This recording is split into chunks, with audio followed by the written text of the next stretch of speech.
great basketball. Defender to the basket, Jayson Tatum. Recovering pre and post game back on this channel. Welcome into Celtics Postgame Live, everybody. I'm Justin Lowe, doing the show solo tonight. Rob had some plans. Ian's actually at the game, and Seamus having some technical difficulties with his phone, but the show must go on. The Boston Celtics defeat the Denver Nuggets 131. Yes, 131 to 112. The Celtics continue to put up such dominant offensive numbers. Their defense is getting better, certainly tightening up on the defensive end. But this was just a huge win for the Boston Celtics. No Malcolm Brogdon coming into this one. He injured his hamstring. This was mainly a precautionary game. We've seen Malcolm Brogdon be out for long periods of time throughout his career. We don't want that to happen again. Is there a chance he plays Saturday, tomorrow night? There might be a chance, but not so much if he played tonight.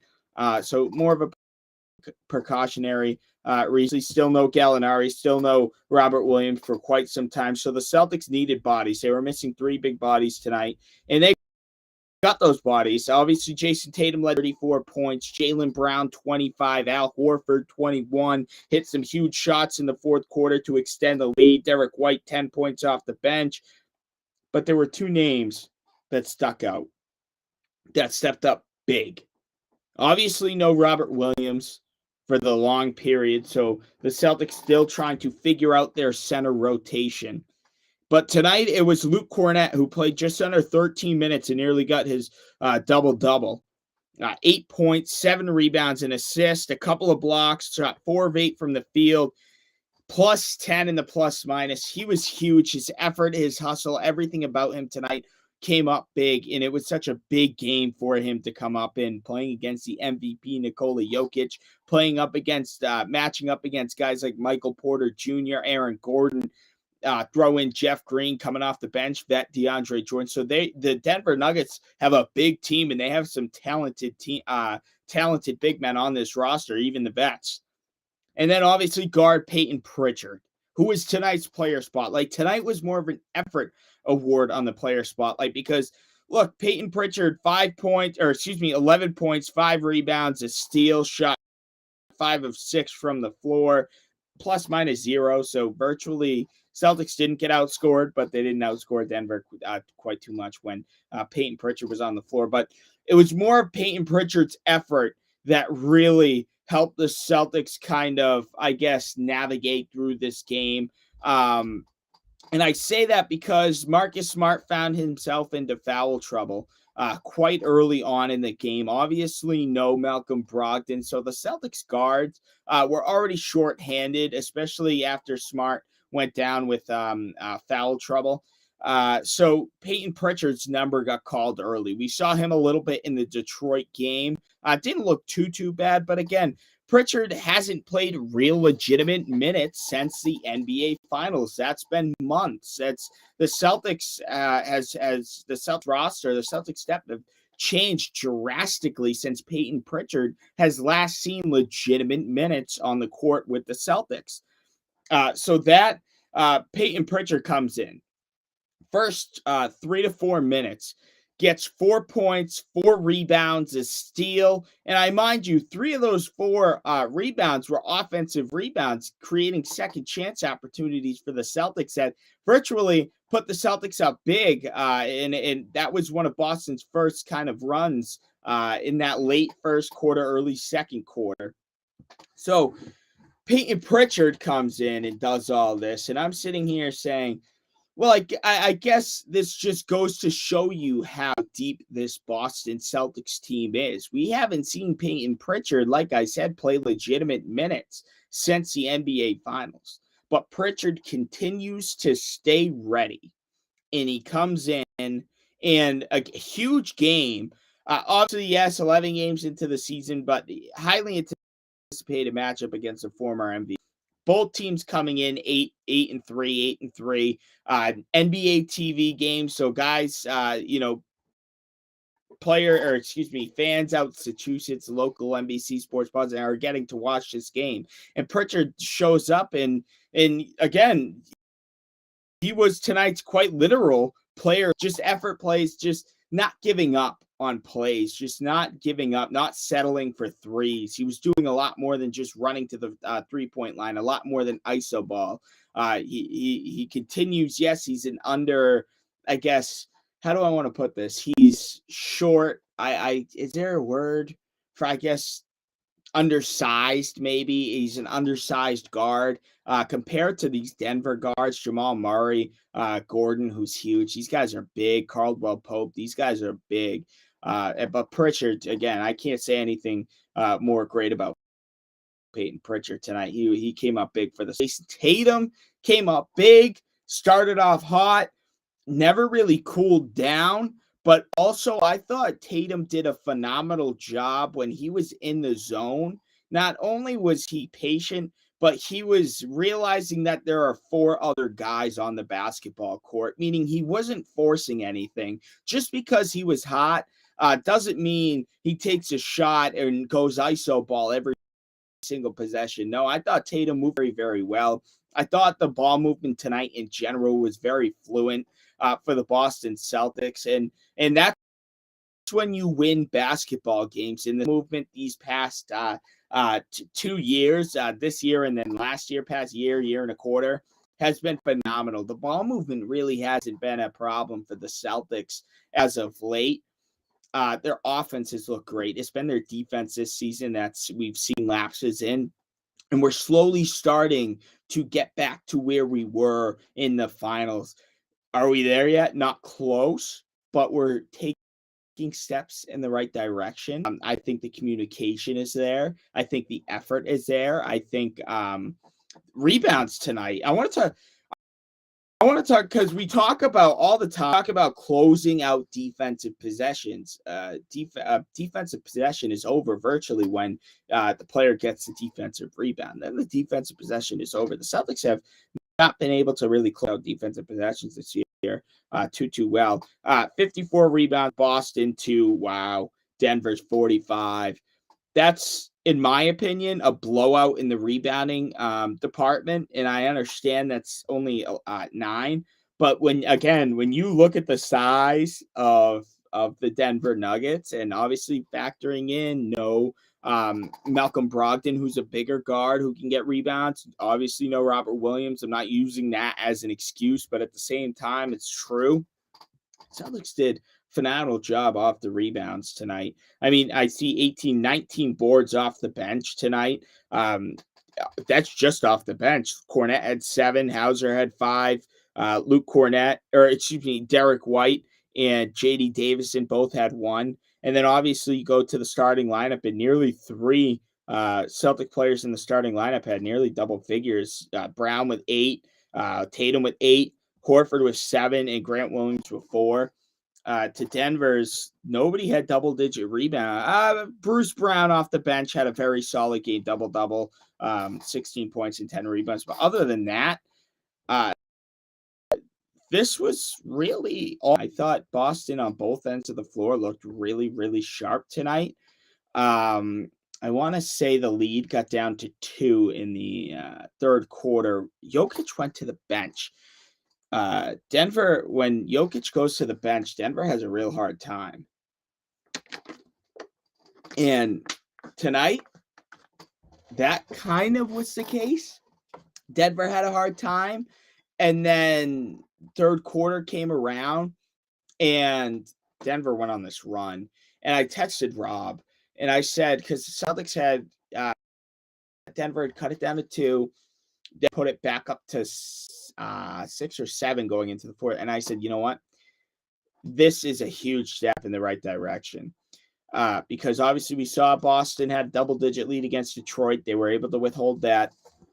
And then tonight against Denver, when Denver went on those runs are going to happen. That's life. That's basketball. That's the game of basketball. Runs are going to happen, and you need to be prepared for those runs. The Celtics, yes, they were up 12 and it got down to 2. Celtics were somewhat prepared for that run. They stayed focused. They stayed locked in, and they did not let that run disrupt what they were trying to do, not disrupt their game plan, because very, very quickly Boston was able to get that 6-point lead. Then it creaked out to 7, then 8. And then all of a sudden in that fourth quarter, Al Horford comes in off the bench and it's a few 3-pointers. All of a sudden the Celtics are up 14, 15, 16 points. They got it up to as much as 21. The Celtics ran away with this one. They were able to get guys like J.D. Davison, Luke Cornett, Peyton Pritchard, some late minutes, Noah Vonleh, the last couple minutes of the game. Give your starters a couple minutes extra rest as they head to Detroit tomorrow night to play the Pistons in a rematch.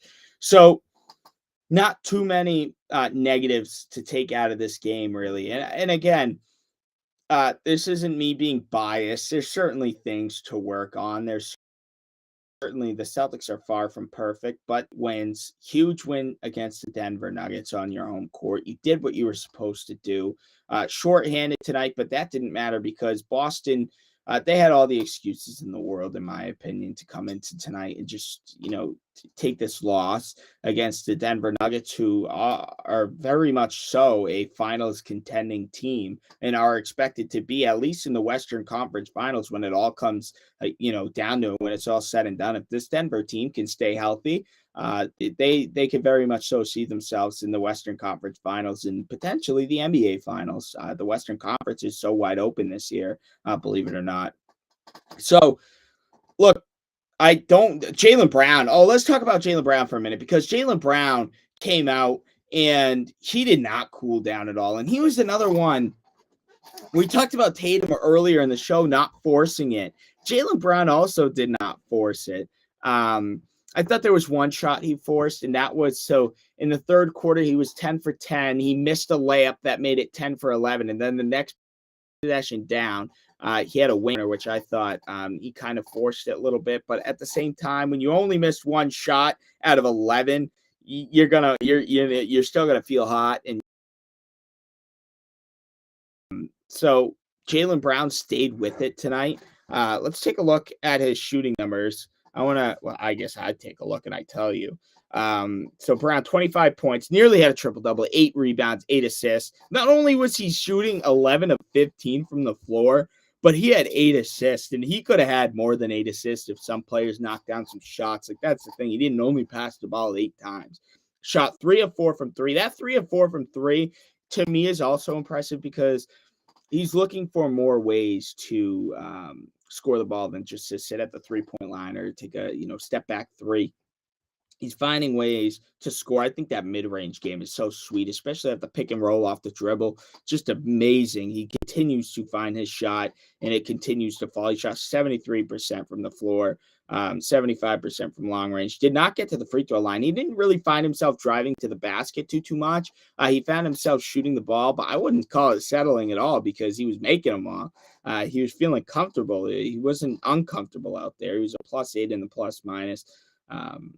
So just a really consistent game from Jaylen Brown. I feel like when we talk about this Jaylen Brown, Jayson Tatum tandem, I think just what sticks out to Brown is he's going to be the most consistent you're going to find. One of the most, and in my opinion, he's one of the most consistent players in the NBA, let alone on the Boston Celtics. He was your finals MVP last year if the Boston Celtics were able to pull out game 6 and 7. But unfortunately, that was not the case. Not going to talk about that. But my point being is Jaylen Brown has been the quite more so consistent player on the Celtics. That's just great to see. Tatum and Brown have these types of nights, and not only Tatum and Brown, but Horford got in there, 21 points, hit 6 3-pointers tonight. Could you believe Al Horford hitting 6 3-pointers? If we looked in this world, 10 is not shooting 3-pointers. That's just how the game has changed. Smart had a quiet game, 4 assists, 4 points, shot 2 of 4 from the floor, but he had 5 fouls. He only played 23 minutes. I guess the good part about that is Celtics are on a second night of a back-to-back tomorrow. So his minutes got cut short tonight, but guys like Derek White, 10 points off the bench. Sam Hauser, 5 points off the bench. Cornett, 8, and then you had Pritchard, 11. That's depth. And none of these names scream out crazy, crazy, crazy depth. right? Like you had guys like Gallinari, Brogdon, Robert Williams out. That's depth. But guys like, and I don't mean this in any offense, it's just like when you look at the stat sheet, any other 29 teams in the league, and they see guys like Luke Cornett, maybe Sam Hauser, they're like, those names aren't really scary, but very quickly our team's learning that those names are relatively, I wouldn't say scary, but a force to be reckoned with, because these guys are buying into what Boston is doing, and these guys are fitting into their roles really well. Nobody on this team really is trying to be the guy. Obviously, we know Tatum and Brown are the two guys, but like again, I said tonight, Tatum had 5 assists, Brown had 8 assists. That's combined. It's 13 assists between the two, and they were able to put up a combined. Here comes the math here. 59. Nope. No. Yeah. 59 points. I got that right. So that's big. That is so crucial. And to be able to score, pass the ball, that just shows the growth of these two, of this duo. And that just shows the depth of this team. Again, when you guys got how many bench points do we have tonight? 18, 29, 18, 29. I don't know, Christ, 34. We had 34 bench points tonight. That is so big on nights you're missing guys. But look, Celtics are back in action tomorrow night against. I want to give credit to Joe Mazzulla as well. I didn't mention him in the last show. I remember Pistons post game. I wanted to mention something and I forgot about it quickly, so I just ended the show. It was Joe Mazzulla. I got to give Joe Mazzulla his flowers coming in, and he's been an assistant coach of the Celtics since 2019. So obviously the experience is there with the team, the being familiar with the team, that's all there. But not only are the players buying into him, but he's buying into the players. He knows that this team is deep. He knows what he has, and he's putting a lot of trust into what we have on this roster. And it's going to show. Joe Mazzulla is just doing a phenomenal job, the youngest coach in the NBA. If you haven't heard, him and Blake Griffin is a bench player for our team. They played against each other in college. And then Al Horford is older than Joe Mazzulla. Al Horford, our starting center. So, like, it's just kind of like it opens your eyes. Your eyes go wide when you hear about Joe Mazzulla and how good of a job he's doing. Helped Boston win 9 of their first 12 games, off to a 5-game win streak right now. So just probably in his game plan. We were, what were we? Were we 4-3, 7 games into the season, and fans were not a lot, not as bad as it was when Udoka was our coach, but some fans are like, Mazzulla, I don't know if he's guy, But then we also said this about Udoka. It's like you guys jump on that kind of wagon way too early. But Mazzulla deserves credit here, and I'm pretty thrilled that this is so far working out. And as much as I loved as a coach, if this success continues, this winning success continues throughout the regular season and hopefully through the course of the playoffs, if the Celtics do make it there like they're projected to be, I expect and hope Joe Mazzulla sticks around in that head coach position. But just for right now, he's our interim head coach. So you got to give him credit where it's due. But tomorrow night, Boston Celtics back in action. Celtics Pistons, a rematch from this Wednesday night's game, past Wednesday night's game, Wednesday night's game. So Detroit also coming off of a second night of a back-to-back. They're in New York right now. Boston's second night of a back-to-back. They obviously just defeated the Denver Nuggets 131-112 on their home court. So both teams will be traveling back to Detroit.